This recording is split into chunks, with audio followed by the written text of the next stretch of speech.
Hi, I'm Stephen Koukoulas. I'm the Economist in residence for Zagga. And the economy is unfolding in ways that are not all that surprising in a sense. Importantly, we've seen the Reserve Bank pause its interest rate hiking cycle at its July board meeting. So only the second pause in the last 15 months. So welcome relief. The cash rate's at 4.1%. It's clearly restricting the economy, and the Reserve Bank have acknowledged what we also know in the economics profession as an economic growth slowdown, that the unemployment rate is likely to move higher, and really importantly, that inflation is starting to decelerate. So there's some reasons why we just don't need more interest rate hikes at the moment.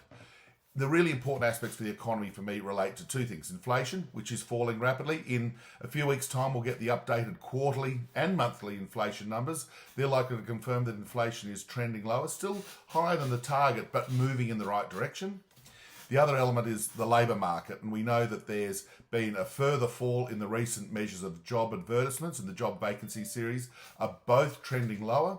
That suggests to me that we're going to be seeing the unemployment rate rise, which is something that the Reserve Bank also acknowledged in its statement when it announced that interest rates were on hold earlier in July.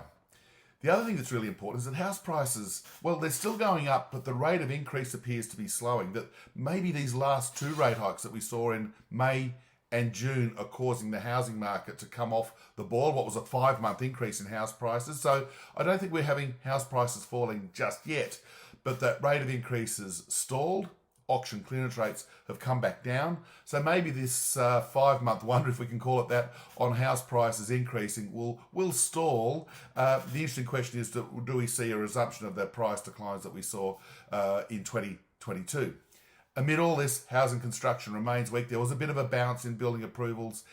In May, there was an apartment project in New South Wales which saw the numbers spike a little bit, but we're simply not building all that many houses. Interesting times ahead. Look forward to chatting to you next time. Thank you.